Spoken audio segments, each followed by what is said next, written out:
जय हिंद दोस्तों, बिंदास लर्निंग इंस्टीट्यूट में आपका स्वागत है। आज हम देखेंगे इंडियन ज्योग्राफी से संबंधित 200 फैक्ट या फिर क्वेश्चन। इससे पहले वाले वीडियो में हमने पॉलिटी से संबंधित 200 क्वेश्चन देखे तथा उन्हें ट्रिक के माध्यम से तथा डिटेल में उन्हें याद भी किया। तो आइए दोस्तों, बिना देरी किए हम इस वीडियो को शुरू करते हैं। हमारे पहले जो 25 क्वेश्चन रहेंगे वो भारत का स्थान कहाँ पर है तथा उसकी संरचना कैसी, उससे संबंधित रहेंगे। जैसे हमारा पहला है, भारत का क्षेत्रफल कितना है। भारत का क्षेत्रफल 32,87,263 वर्ग किलोमीटर है। कितना है?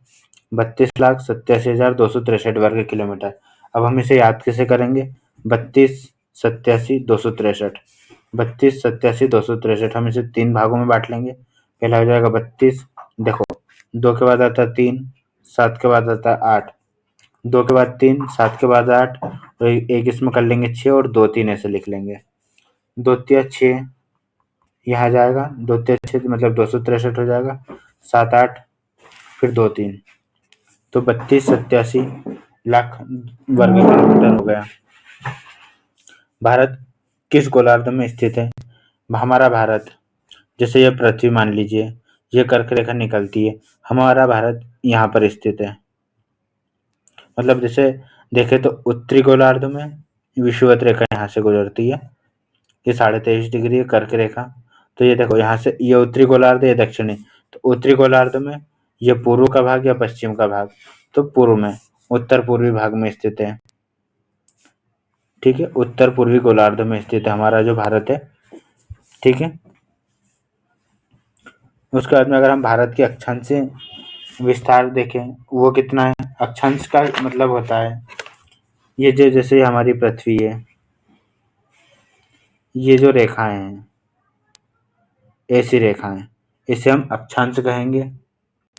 ठीक है, तथा जो ऐसी रेखाएं होती है इसे हम देशांतर कहते हैं।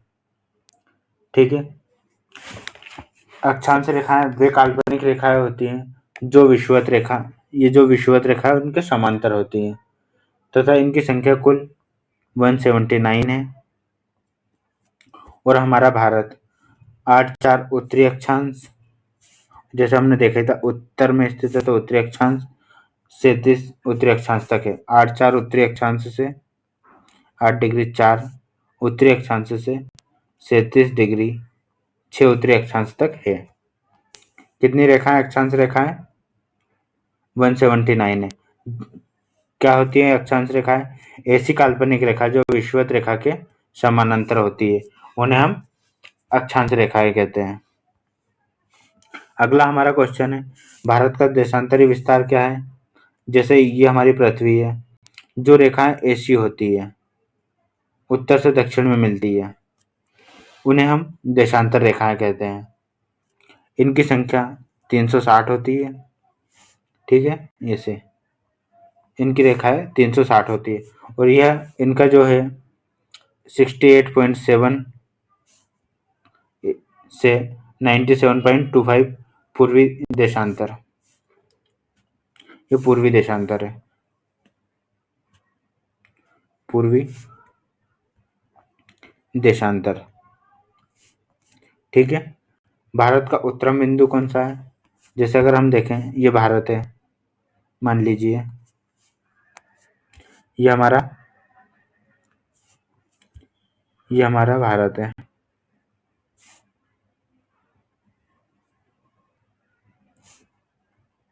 तो ये हमारा उत्तर का भाग है। उत्तर का जो सबसे बिंदु है वो लद्दाख में स्थित है।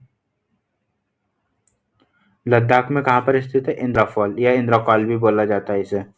ठीक है, और हमारा जो दक्षिणी बिंदु है, 2 दक्षिणी बिंदु है। एक तो हमारा हो जाएगा यहाँ तमिलनाडु पे, अर्थात कन्याकुमारी में। कन्याकुमारी में जो स्थित है उसे हम केमोरियन के नाम से जानते हैं, केमोरिन या केमोरियन के नाम से।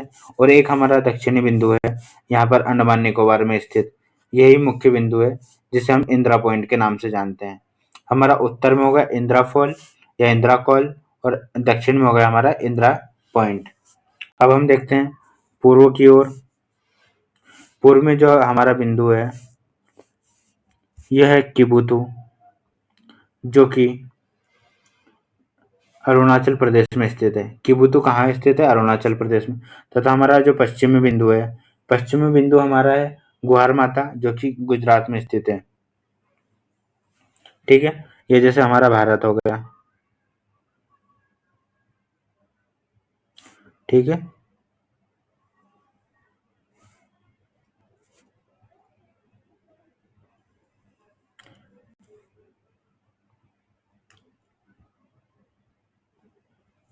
ठीक है।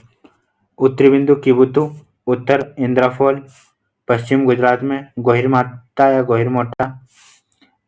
अगर हम कन्याकुमारी की बात करें तो केमोरिन।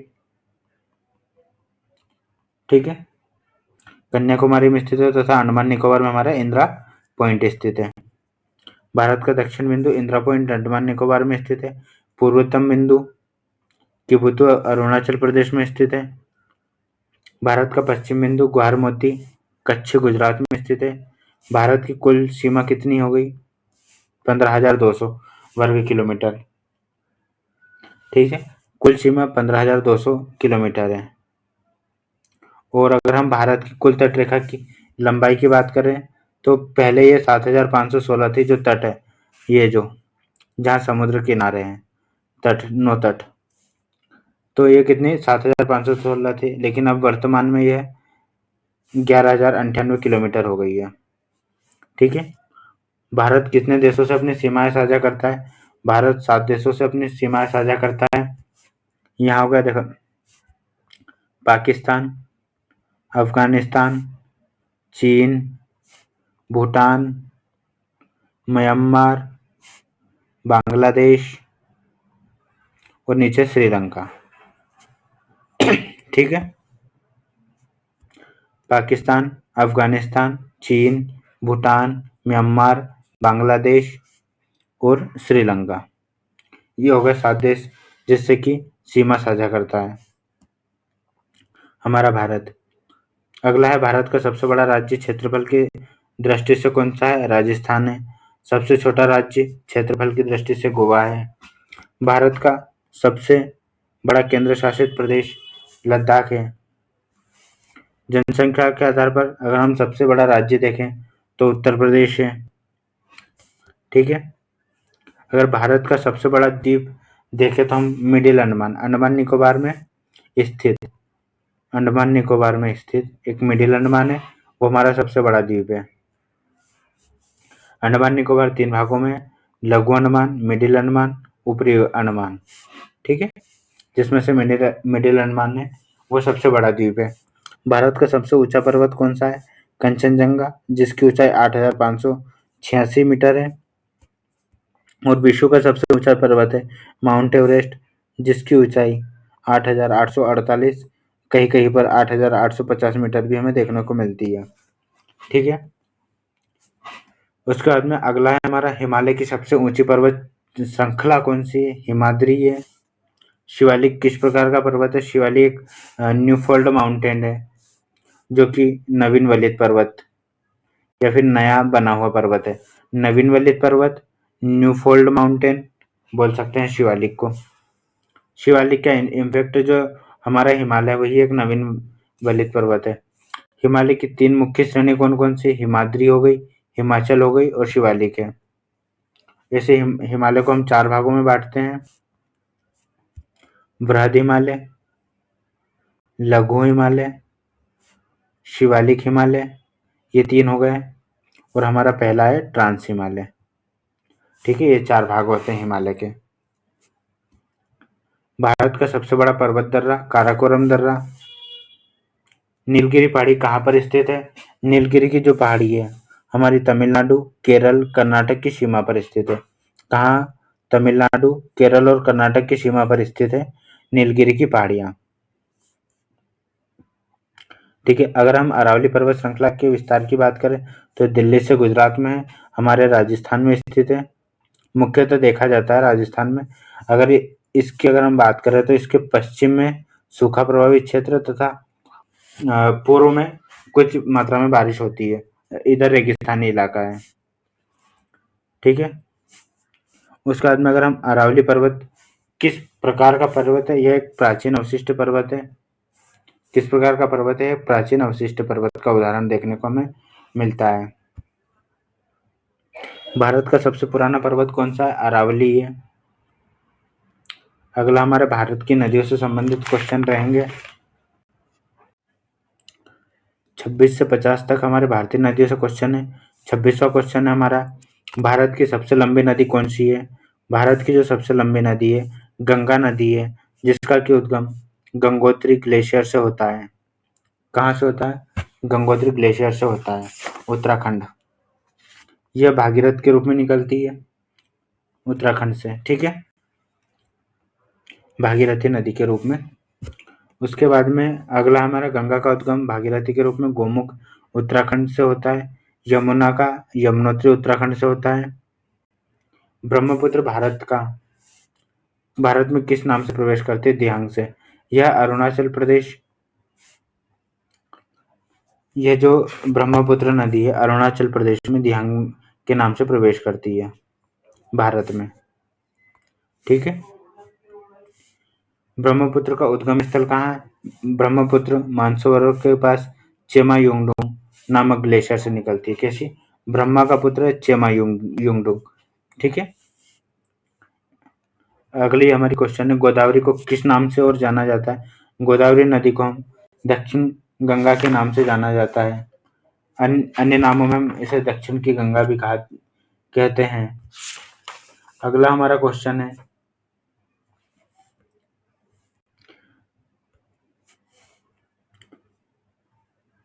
नर्मदा कहाँ से निकलती है? अमरकंटक मध्य प्रदेश से निकलती है। ये हम देख चुके थे। गोदावरी का उद्गम स्थल और देख लिए।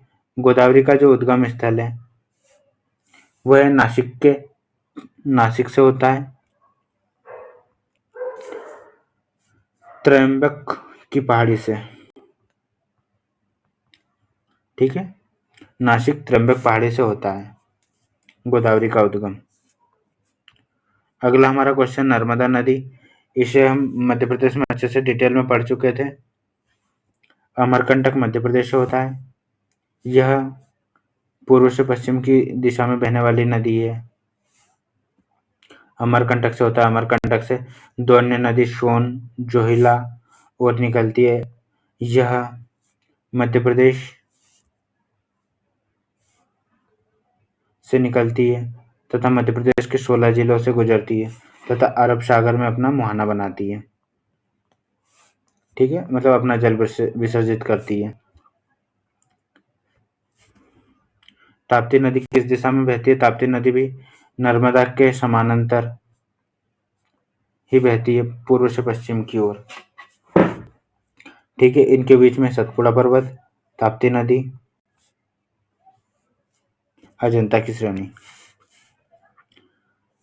कावेरी का उद्गम स्थल ब्रह्मगिरी पहाड़ी कर्नाटक से होता है। भारत का सबसे बड़ा डेल्टा सुंदरबन डेल्टा, जो कि पश्चिम बंगाल में स्थित है, वेस्ट बंगाल में स्थित है। ठीक है, वेस्ट बंगाल। अगला हमारा क्वेश्चन रहेगा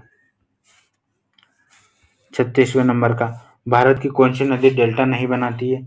नर्मदा और ताप्ती नदी डेल्टा नहीं बनाती बल्कि एस्चुरियों का निर्माण करती है। ठीक है, एस्चुरी का निर्माण करती है। काय का निर्माण करती है? एस्चुरी। एस्चुरी का निर्माण करती है। समुद्र में सीधे गिर जाती है अरब सागर में। गंगा ब्रह्मपुत्र का संयुक्त डेल्टा कहाँ है? बंगाल में स्थित है। ये बंगाल की खाड़ी में, पश्चिम बंगाल बंगाल की खाड़ी में। कृष्ण का उद्गम स्थल महाबलेश्वर महाराष्ट्र से होता है। लूनी नदी कहाँ मिलती है? लूनी नदी अरब सागर में मिल जाती है, कच्छ के रण में। ठीक है, कच्छ के रण में मिलकर अरब सागर में गिर जाती है। ठीक है, भारत में सबसे बड़ी नदी तंत्र कौन सा? गंगा तंत्र है। सबसे प्रदूषित नदी कौन सी है भारत में? यमुना नदी है। दामोदर नदी किस नाम से जानी जाती है? बंगाल के शोक के नाम से। महानदी किन राज्यों से बहती है? महानदी हमारी छत्तीसगढ़ और ओडिशा राज्यों से बहती है तथा इसका उद्गम धमतरी जिले के रायपुर रायपुर का कौन सा? धमतरी जिले के सिहावा पर्वत, सिहावा पर्वत से इसका उद्गम होता है। तुंगभद्रा किसकी सहायक नदी है? तुंगभद्रा एक कृष्णा की सहायक नदी है। कोशी नदी किसके लिए प्रसिद्ध है? यह बिहार के शोक के लिए प्रसिद्ध है। झेलम नदी का जो उद्गम है वो कहाँ से होता है? झेलम नदी का उद्गम वेरीनाग जम्मू कश्मीर से होता है। यह सिंधु की सहायक नदी है। ठीक है। चंबल किस नदी की सहायक नदी है? यमुना की सहायक नदी है। चंबल का उद्गम जानापुर पहाड़ी महू से होता है। भारत में नदी जल का सबसे बड़ा उपयोग किस कार्य के लिए होता है? कृषि के लिए होता है। गंगा नदी बेसिन का सबसे बड़ा राज्य उत्तर प्रदेश।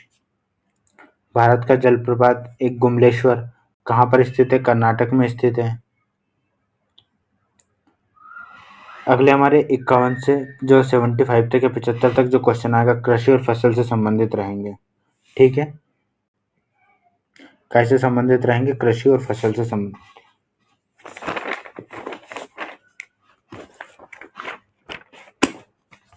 फसल 58।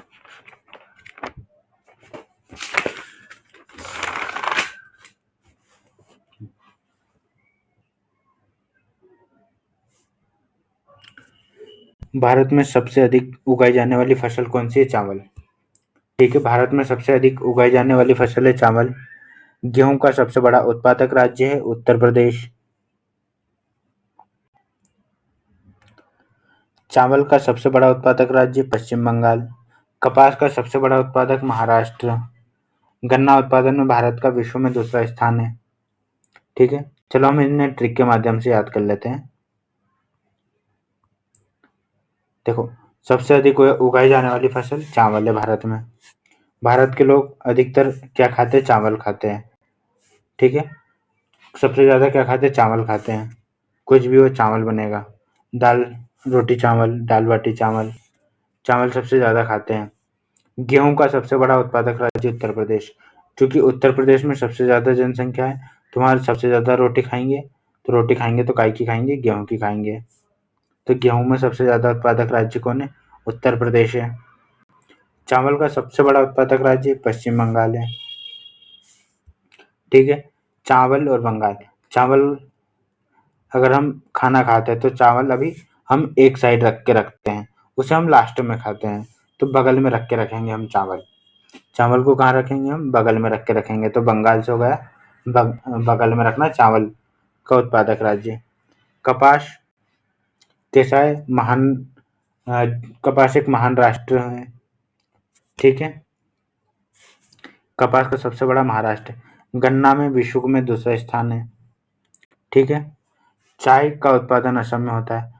चाय मौसम कैसा भी हो, मौसम कैसा भी हो, सम हो असम हो, शीत हो रही है, ठंडी गर्मी, कितनी ही गर्मी पड़े, लेकिन चाय जरूर पियेंगे।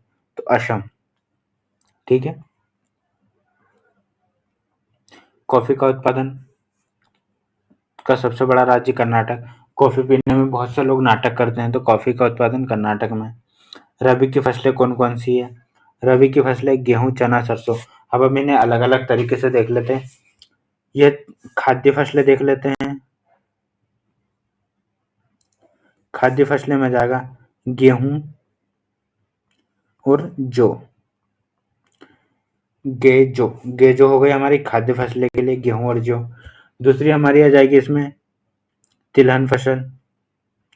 तिलहन फसल को हम याद कर लेते हैं, हमारी सासू आलसी है। कैसे याद करते हैं हम? सासू आलसी। तो सा से हो जाएगा सरसों, सू से हो जाएगा सूरजमुखी, आलसी से हो जाएगा हमारा अलसी। ठीक है, तिलहन हो गई। अब आता है हमारा दलहन। दलहन में हम याद कर लेते हैं चमम, च म। च से हो गई चना, म से हो गई मसूर, और अगले माह से हो गई मटर। ठीक है, ये हो गई दलहन फसल। और अन्य फसलों में भी हम कुछ देख लेते हैं। अन्य फसल में जैसे हो गई अदरक, अफीम, लहसुन और धनिया। ठीक है, खरीफ की फसल भी हम 4 प्रकार से देखते हैं: खाद्य फसल, तिलहन, दलहन तथा अन्य। इसके खाद्य फसल में जाएगी चावल, ठीक है, ज्वार, मक्का तथा बाजरा। ठीक है, ये जो फसल है, खरीफ की फसल है, इन्हें हम मानसूनी फसल भी कहते हैं। ठीक है, खरीफ की फसल को हम मानसूनी फसल भी कहते हैं। खाने में हो गई चावल, ज्वार, बाजरा, मक्का। तिलहन में हो जाएगी कातिल मूंगफली, कातिल मूंगफली। ठीक है, का से हो जाएगा हमारा कपास, तिल से हो जाएगा हमारा तिलहन, तिल से हो जाएगा हमारा तिल, और मूंगफली से मूंगफली। दलहन फसल की हम बात कर रहे तो उड़द, अरहर और मूंग। अन्य में हम देखें तो जूट और कपास। ठीक है, तो हम देख लेते हैं रबी की फसल और खरीफ की फसल। देखिए, जो खरीफ की फसल को हम मानसूनी फसल भी कहते हैं, जबकि रबी की फसल है शीतकालीन फसल। खरीफ की जो फसल है वो जून जुलाई में बोई जाती है तथा कब बोई जाती है? जून जुलाई में जब बारिश चालू होती है, जब इससे बोते हैं तथा सितंबर अक्टूबर में काट लेते हैं। शीतकालीन फसल, उसके बाद में खरीफ की फसल के बाद में रबी की फसल बोई जाती है, जो कि अक्टूबर नवंबर में बोई जाती है और फरवरी मार्च में काट ली जाती है। ठीक है, इसके बाद में एक फसल होती है हमारी जायद फसल,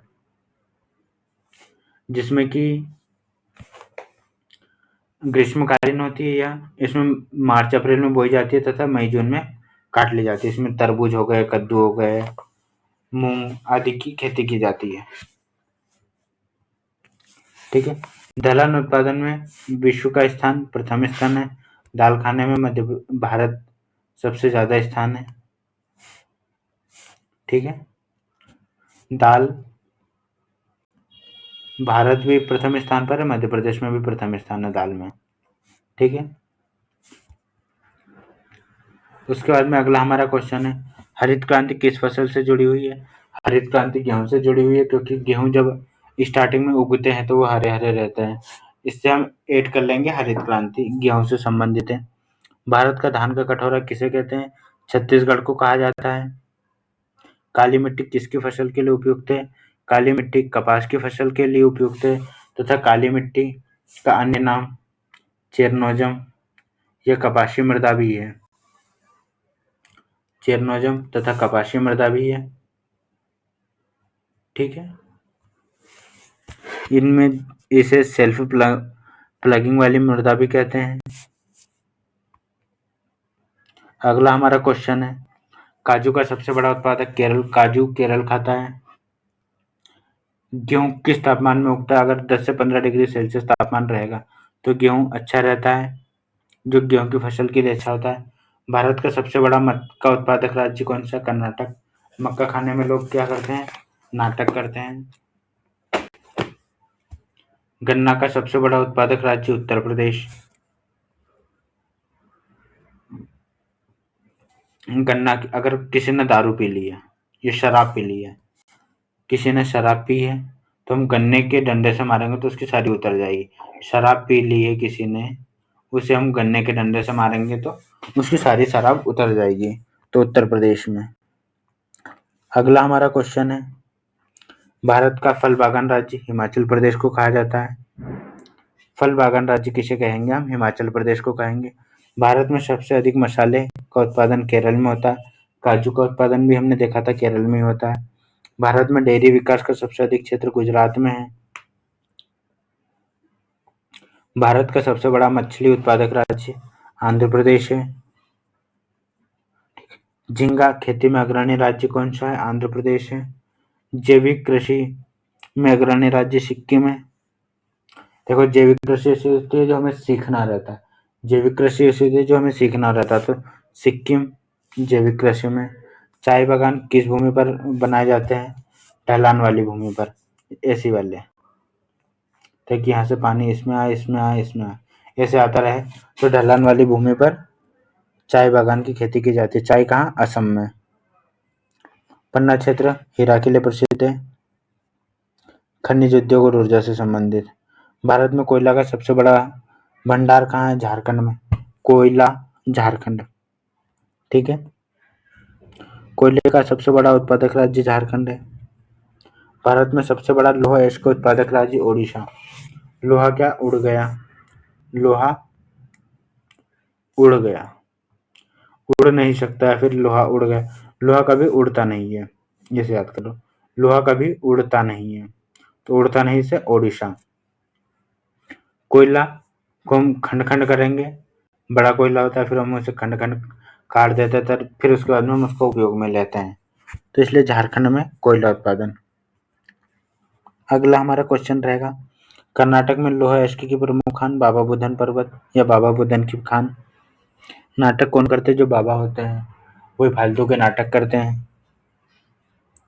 भारत में बॉक्साइट का सबसे बड़ा उत्पादक राज्य ओडिशा।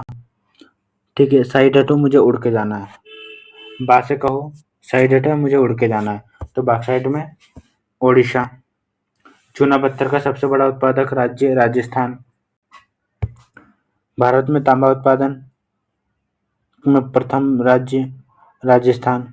भारत का पहला परमाणु विद्युत केंद्र तारापुर। तांबा में शायद मध्य प्रदेश प्रथम स्थान पर है।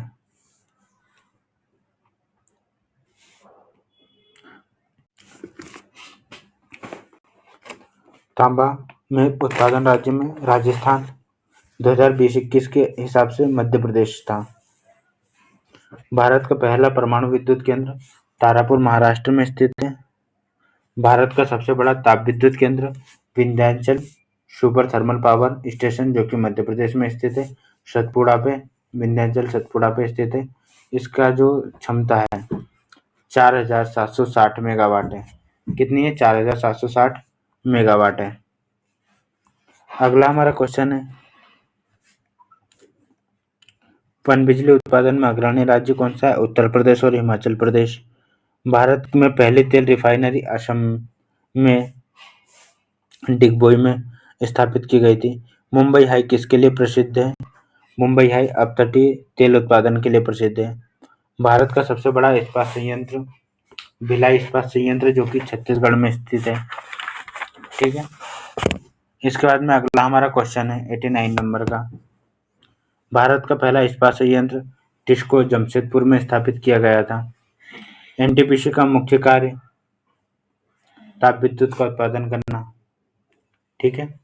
देश में बिजली उत्पादन का सबसे बड़ा स्रोत तापीय ऊर्जा या थर्मल पावर है। सौर ऊर्जा में अग्रणी राज्य राजस्थान है।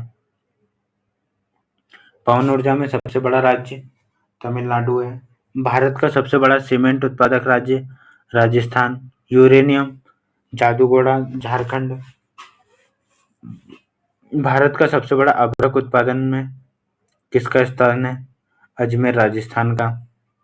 खनिज सर्वेक्षण के लिए जीएसआई एक उत्तरदायी संस्था है। जीएसआई का फुल फॉर्म आता है geological survey of India. GSI का फुल फॉर्म क्या होगा? Geological survey of India. Bharat में प्राकृतिक गैस का प्रमुख क्षेत्र कृष्णा गोदावरी बेसिन है। हजारीबाग किस खनिज के लिए प्रसिद्ध है? हजारीबाग अभ्रक के लिए प्रसिद्ध है। दिल्ली राजहरा की खान किसके लिए प्रसिद्ध है? लोहा अयस्क के लिए प्रसिद्ध है। दिल्ली राजहरा लोहा अयस्क। ठीक है। अब जलवायु एवं मौसम विज्ञान से संबंधित कुछ क्वेश्चन है। जैसे भारत में मानसून किस दिशा से आता है? तो दक्षिण पश्चिम दिशा से आता है। जो भारत में मानसून है दक्षिण पश्चिम दिशा से आता है। ठीक है। उसके बाद में भारत का वर्षा ऋतु कब से कब तक होती है? भारत में वर्षा ऋतु जून से सितंबर तक रहती है। भारत का सबसे आर्द्र जगह मौसिनराम मेघालय, यहाँ पर सबसे ज्यादा बारिश होती है मौसिनराम चेरापूंजी में। भारत में सबसे शुष्क जगह जैसलमेर राजस्थान में, सबसे कम बारिश वाला। तटीय क्षेत्रों में किस प्रकार की जलवायु होती है? समशीतोष्ण मतलब मॉडरेट जलवायु होती है। भारत में गर्म हवा को लू कहा जाता है। मानसून विभाजक पर्वत जो मानसून को विभाजक करता है वो कौन सा है? पश्चिमी घाट है, क्योंकि जो शाखा है ये हमारा क्षेत्र है, ये पश्चिम घाट, ये पूर्वी घाट, यहाँ मिलते हैं, नीलगिरी पर्वत है, हमने देखा था। तो यहाँ से जो अरब सागर शाखा से मानसून की उत्पत्ति होगी वो पश्चिम घाट से टकराकर यहीं पर अधिक वर्षा कर देगी, तथा ये वाला जो क्षेत्र है प्रायद्वीपीय पठार का वो वृष्टि छाया क्षेत्र कहलाएगा। ठीक है। एक शाखा यहाँ गुजरात से प्रवेश कर जाती है हमारे भारत में। महान विभाजक कौन होगा? पश्चिम घाट। शीत ऋतु में वर्षा का प्रमुख कारण क्या है? पश्चिम विक्षोभ। अब पश्चिम विक्षोभ क्या होते हैं हम ये देख लेते हैं। पश्चिम विक्षोभ जब धाराएं भारत जैसे ये जो पश्चिम विक्षोभ है, जब जो वर्षा है शीतकाल में वर्षा होगी, ठीक है, यह काला सागर, ठीक है, कैस्पियन सागर से नमी धारण करते हुए हिमालय से प्रवेश करती है भारत में। ठीक है। जम्मू कश्मीर ये हिमालय पर्वत से दो भागों में बढ़ जाती है, तो जो जिससे इसमें वर्षा होती है शीतकाल में उसे हम पश्चिमी विक्षोभ कहेंगे। ठीक है। इसे हम बाद में डिटेल में पढ़ेंगे। अभी हमें कम समय में ज्यादा फैक्ट कवर करने हैं, तो याद रखने शीतकाल में जो वर्षा होती है जिसमें नमी की प्राप्ति है काला सागर, कैस्पियन सागर तथा एक सागर और है उसका नाम ध्यान नहीं आ रहा है, काला सागर, कैस्पियन सागर, और शीत ऋतु में वर्षा का प्रमुख कारण पश्चिम विक्षोभ है। कैस्पियन, काला सागर। ठीक है। अगला क्वेश्चन हम देखते हैं। कोरियोलिस बल किसके कारण उत्पन्न होता है? पृथ्वी के घूर्णन के कारण यह बल उत्पन्न होता है। चक्रवात का अधिकतम प्रभाव किस तट पर पड़ता है? पूर्वी तट पर पड़ता है, उड़ीसा बंगाल में। मानसून के आगमन का पहला बिंदु केरल तट। हिमालय भारत की किस प्रभाव मतलब ऐसा है, मानसून का आगमन का पहला बिंदु, मानसून सबसे पहले कहाँ पर आता है, किस जगह पर आता है? तो यह केरल के तट पर आता है। ठीक है। हिमालय भारत के किस प्रभाव से बचाता है? साइबेरियन से जो शीत ऋतु आ रही है, साइबेरिया से जो शीत ऋतु आ रही है मतलब ठंडी हवाएं आ रही, उसे हमें हिमालय बचाता है, उसे रोककर। भारत का सबसे ठंडा स्थान लद्दाख है, दास का। चक्रवात की दिशा भारत में कैसी होती है? घड़ी की दिशा में होती है। जैसे घड़ी ऐसे चलेगी तो इसकी दिशा ऐसी होगी चक्रवात की, घड़ी की उल्टी दिशा में। एल नीनो का प्रभाव भारत में क्या है? एल नीनो का प्रभाव हमारा नकारात्मक पड़ता है। हम इसे कैसे याद करेंगे? जैसे कमजोर मानसून होता है, जैसे हम बोलते हैं हमारे तो एल लग गए, ठीक है, हमारी तो लंका लग गई, तो एल लग गए तो नकारात्मक प्रभाव, कमजोर मानसून। लानिना इससे अधिक वर्षा होती है तथा यह हमारे लिए फायदेमंद होता है। ठीक है। देखो जो एल नीना है वो एक सामान्य अवस्था के विपरीत अवस्था है। इसमें जो प्रशांत सागर है वो निम्न दाब का केंद्र बन जाएगा और मेडागास्कर के निकट से हवाएं प्रशांत महासागर की ओर आकर्षित होने लगेगी। इसका परिणाम यह होता है कि ये हवाएं जो भारत की ओर पूर्ण रूप से आ रही थी, कहाँ आ रही थी? ये भारत है, भारत की ओर आ रही थी, वह क्या होता है, प्रशांत महासागर की ओर प्रस्थापित हो जाती है, ऐसे हो जाती है। ठीक है, जिससे पेरू के तट पर बाढ़ जैसी घटना, ये जैसे पेरू का तट है, यहाँ पर बाढ़ जैसी घटना, क्योंकि अधिक बारिश होगी, सभी इधर जाने लगा, तो यहाँ बाद अधिक वर्षा होगी तो बाढ़ जैसी घटनाएं होने लग जाएगी। इससे भारत में सूखे, क्योंकि यहाँ जब बारिश हो रही थी, यहाँ बारिश नहीं हुई, तो यहाँ कैसी सूखे की घटनाएं होने लगती है। एल नीनी को चाइल्ड ऑफ क्राइस्ट भी कहा जाता है। यह प्रशांत महासागर का गर्म चरण है। यह जो चरण है 2 से 7 साल में कभी कभी होता है, एल नीनो। ठीक है, और पेरू में मत्स्य उद्योग को प्रभावित करती है, जबकि ला नीना इसके विपरीत है। यह प्रशांत महासागर का ठंडा चरण है। भारत में वर्षा होती है, इधर जो पेरू से हवाएं इधर आकर्षित हो जाती है ठंडाई की ओर, भारत में अच्छी वर्षा करती है। अगला कारण है हमारा मौसम ब्रेक, किससे संबंधित है, मानसून की अस्थायी कमजोरी से संबंधित है। हिमालय राज्यों में वर्षा का प्रमुख कारण पर्वतीय वर्षा है। राज्य में कम वर्षा का मुख्य कारण अरावली का समांतर प्रवाह। कच्छ में वर्षा कम क्यों होती है, मरुस्थलीय जलवायु के कारण। बंगाल की खाड़ी शाखा का प्रभाव कहाँ पर अधिक है, पूर्व के भारत में या पूर्वोत्तर भारत में।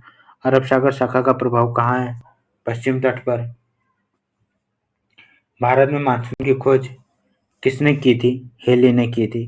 भारत में मानसून की खोज किसने की थी, हेली ने की थी। भारत का वर्षा वितरण किस पर निर्भर करता है, भारत का वर्षा वितरण किस स्थलाकृति पर निर्भर करता है तथा मानसून की दिशा पर निर्भर करता है। अगला हमारा क्वेश्चन है 125वां, कोपेन की जलवायु वर्गीकरण में बड़ा क्षेत्र किसका है, AW अर्थात उष्ण आर्द्र का सबसे बड़ा क्षेत्र है। इन्होंने मध्य प्रदेश में 9 वर्गों में विभाजित किया था, भारत में 9 वर्गों में विभाजित किया था, मध्य प्रदेश में तो इनके 3 भागों में विभाजित किया हुआ है कोपेन ने अपना जलवायु। अगला हमारे भौतिक स्थल रूप, अगर हम इनकी बात करें 126 से 150 तक है, तो भारत का सबसे बड़ा पठार जो है वो किसका पठार है, दक्कन का पठार है। ठीक है, और उसके बाद में जो छोटा नागपुर का पठार किसके लिए प्रसिद्ध है, छोटा नागपुर का पठार हमारा खनिज के लिए प्रसिद्ध है, इसलिए। ठीक है, छोटा नागपुर का पठार हमारा खनिजों की दृष्टि से बहुत महत्वपूर्ण है। मालवा का पठार कहाँ स्थित है, मालवा का पठार मध्य प्रदेश में स्थित है। ठीक है, कच्छ का रण किसका उदाहरण है, खारे मरुस्थल का उदाहरण है। हिमालय किस प्रकार का पर्वत है, नवीन बना या फिर न्यूफोल्ड माउंटेन है। सतपुड़ा किस प्रकार का अंश है, ज्वालामुखी भ्रंश पर्वत है। ठीक है, मालवा भी ज्वालामुखी भ्रंश नहीं है, यह दक्कन ट्रेप की चट्टानों से बना है। ज्वालामुखी भ्रंश पर्वत कौन सा है, सतपुड़ा पर्वत है। नीलगिरी पर्वत कहाँ मिलता है, नीलगिरी पर्वत पश्चिम और पूर्वी घाट, जैसे भारत है, यहाँ पश्चिम घाट आ रहा है, यह पूर्वी घाट, यहाँ पर यह नीलगिरी की पहाड़ी स्थित है। यहाँ पर 3 चीजें अभी हमने ऊपर पढ़ी, 3 राज्य थे, उनके नाम बताओ आप कमेंट में, अभी ऊपर पढ़ी थी। मध्य प्रदेश पश्चिम घाटों की सबसे ऊंची चोटी अनाईमुड़ी, पूर्वी घाट की ऊंची चोटी अरामकोंडा। भारत का सबसे बड़ा मैदान उत्तर भारत का मैदान, गंगा का मैदान मिट्टी कैसी है, जलोढ़ मृदा पाई जाती है। तराई क्षेत्र कहाँ होता है, शिवालिक के दक्षिण में, जैसे ये हमारा हिमालय हो गया, ट्रांस बृहद महान लघु शिवालिक, महान लघु एक को बोलेंगे शिवालिक। जैसे ये शिवालिक है, यहाँ से ऐसा क्षेत्र है, तो ये जो नदियाँ यहाँ से अनेक नदियाँ निकलती है, तो ये अपने अवसाद यहाँ उत्तर भारत के मैदान, लेकिन जो ये अवसाद है यहाँ गिरेंगे। ठीक है, और ये यहाँ तक भरा जाएंगे, फिर नदी अपना ऐसे चलने लग जाती है। तो ये जो क्षेत्र है यहाँ तक का, ये इनमें जो जल अपने साथ कंकड़ पत्थर बहाकर लाई जाती है, यहीं इकट्ठे होते हैं। और जो ये जगह थी ये वाली, ये इसमें आके भर जाती है। ठीक है, ये 4 प्रकार की चीजें बनती है यहाँ पर तराई के साथ: भाबर, बांगर,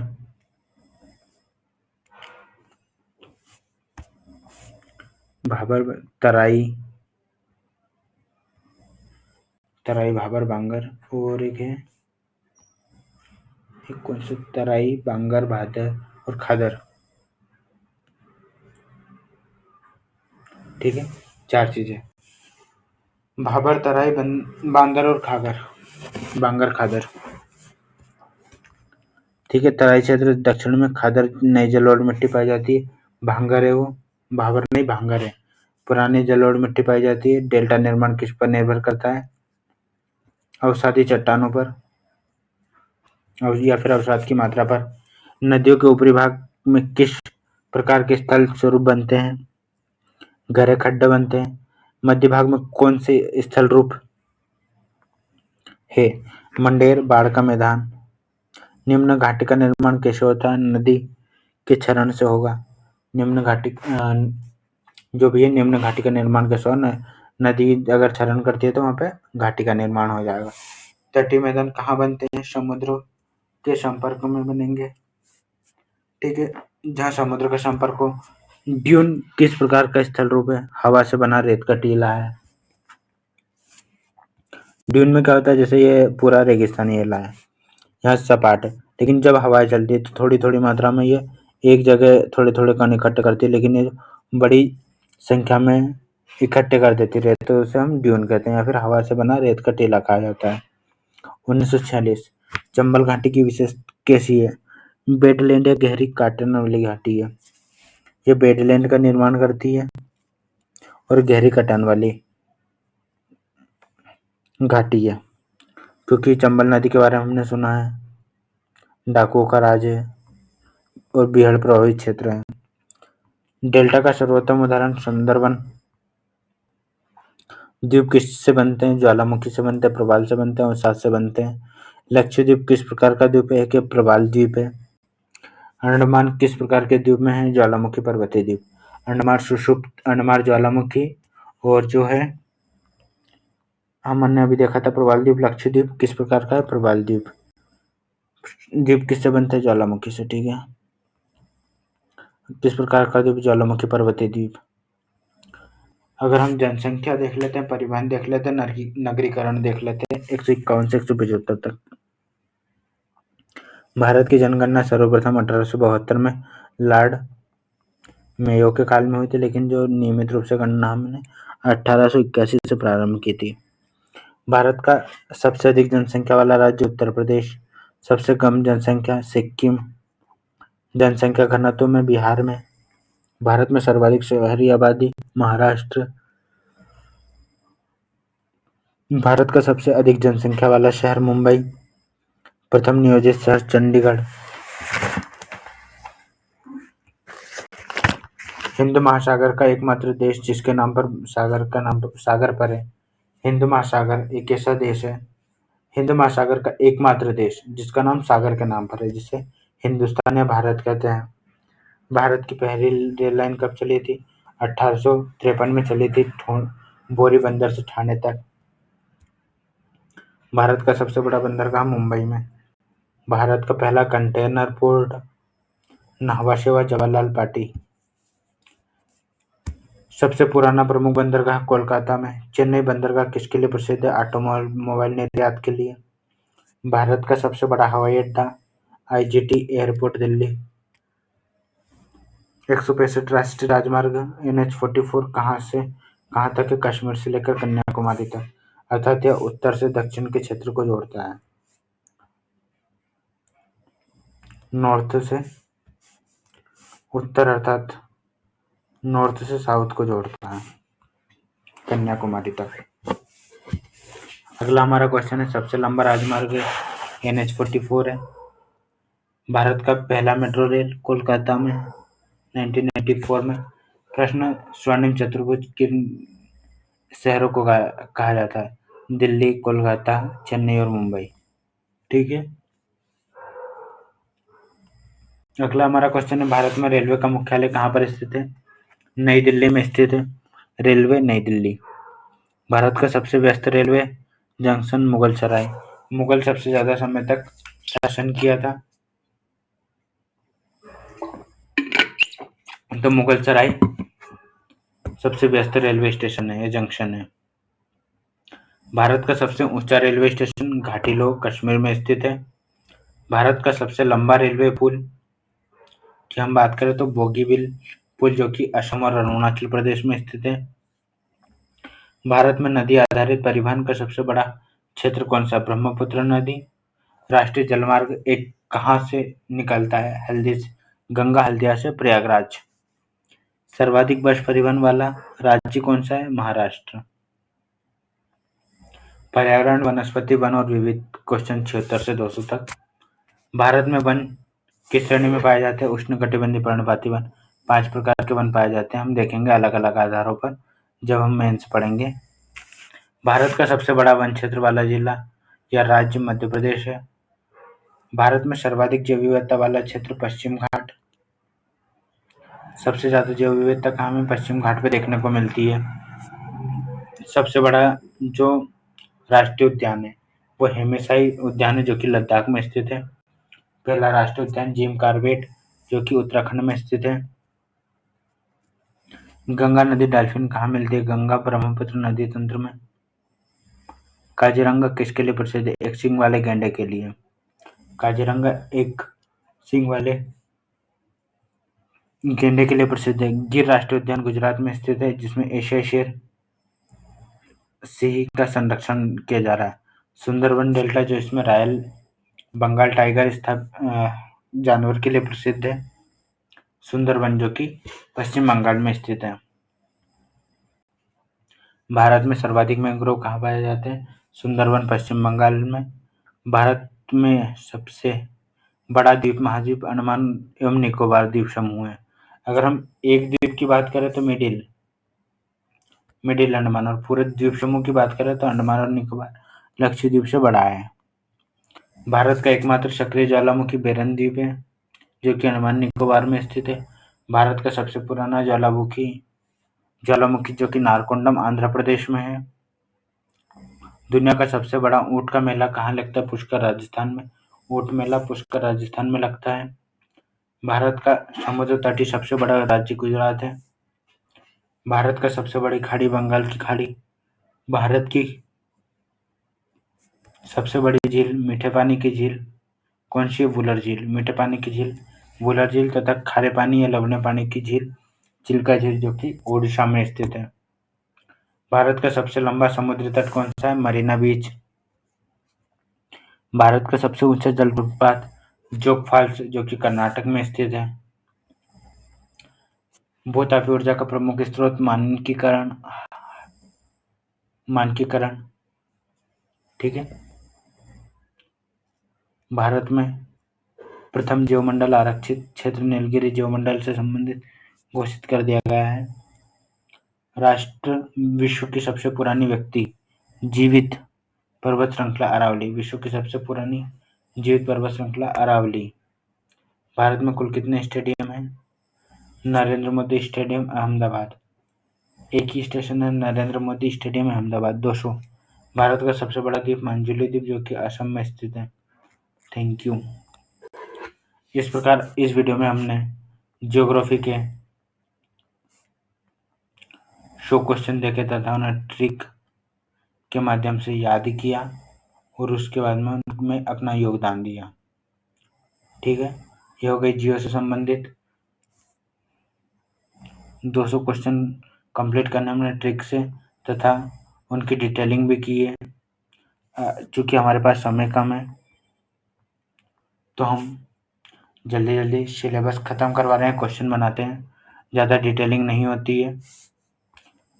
तो आप बताइए यह वीडियो कैसा लगा। अगर आपको वीडियो अच्छा लगा हो तो लाइक करें, कमेंट करें, शेयर करें एंड सब्सक्राइब करें। जय हिंद,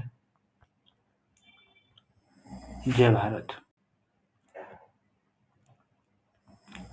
थैंक यू।